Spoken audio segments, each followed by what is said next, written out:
The objective for the lesson today was to introduce the document-based question essay. The warm-up for the outfield was to watch a video to introduce the sample DBQ for the students to understand the process and the structure of the essay. And the infield, they read the historical background and the question that they were going to eventually write about. So the transition is pretty simple. I just give them like a 5-minute warning and then a 2-minute warning and then about a 30-second wrap up, whatever they're doing, and then they just switch. Outfield to the infield. No, violence is goal,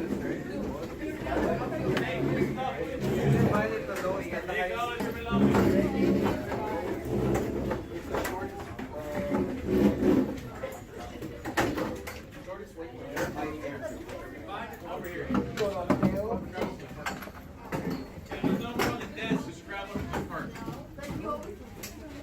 If you need headphones, there's some in the box on top of the cart.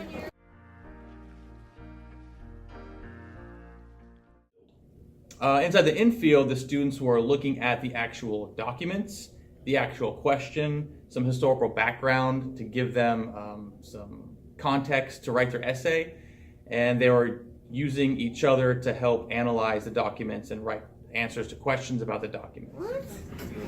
But I thought from east to west was more technological. Yeah, from east to west, west to east. I thought you said from west to east was Different from the types of items.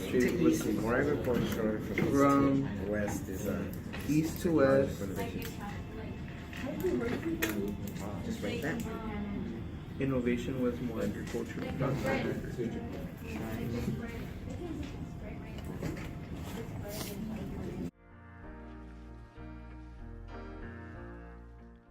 So in the infield, I would just basically rotate from small group to small group, answering any questions they might have about context, what the question's asking the students to actually analyze, and just to kind of give them general feedback about whether they're doing it right or whether they're doing it wrong, because it's the first time they've ever done this, so they need constant feedback. This is like the background. Kind of like, because we looked at the videos about the Tangan song, chapter 8 was about... Are you repeating like everything that's in Spanish? Was about Tangan song. So you can use any of the information that you gain from the chapter or from this, in addition to the document to help you answer the question. But the questions that's going to be asking here is specifically about the document. Okay. Video, they would analyze the rubric, because on AP exam they're going to have to follow the rubric to get the points. So they would watch the video, then they would analyze the rubric, and then there's a discussion board where they would post answers to questions about what they saw in the video, what they analyzed in the rubric, and kind of sum up generally what this DBQ is all about. Well, the main reason I did is because I need space, I need room. My 6th period has 30 students, so every desk is filled. So the main reason I have the outfield facing out towards the walls is so that they're focused on the task on the computer, so they're not distracted by the infield. And the infield set up in a way to which I can just kind of rotate from table to table, and I can still hear everything other tables are saying. So it just makes everything easy when you have more space.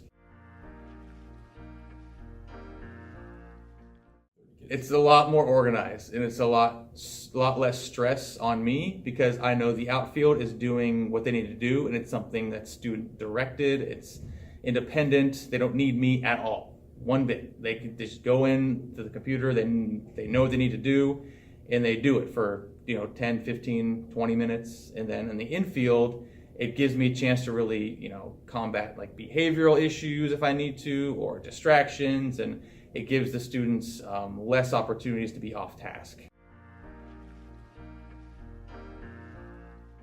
It's like there's 2 teachers in here. If I front load everything for them to do independently, I don't have to do it in the classroom. It's literally like having two teachers, except it's two of me, and because I'm the one who set everything up on the outfield, and on the infield I can, ask them questions about when they transitioned. Okay, what can you take from the outfield that you can use on the assignment for the infield? And a lot of the things that I put in there, they go both ways. So the students can use information from the infield to the outfield and the outfield to the infield. So it makes the structure, it simplifies it, and makes me have more control over what I can do in the classroom. The shortfalls, well, you can't do it every day. You still have to do different styles and set your classroom differently. And just like with anything, you can't use it every day or the kids get bored. So the only other shortfall is making sure your technology works. Most of it I can handle because I'm not using every single piece of technology. I have 5 or 6 spare tablets that if one tablet goes down, I have a spare.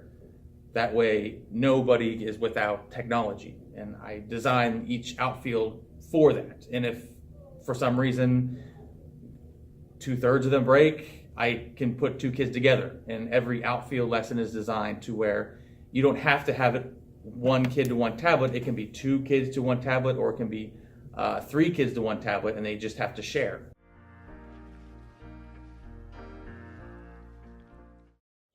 Number 1, set up your classroom to where you can control the infield, and the outfield doesn't need you at all. So physically set up barriers inside your classroom. Number 2, make sure that you are comfortable using the technology when it goes down. Not just when everything goes right, but when the technology breaks, be comfortable, calling an audible and figuring out what else to do.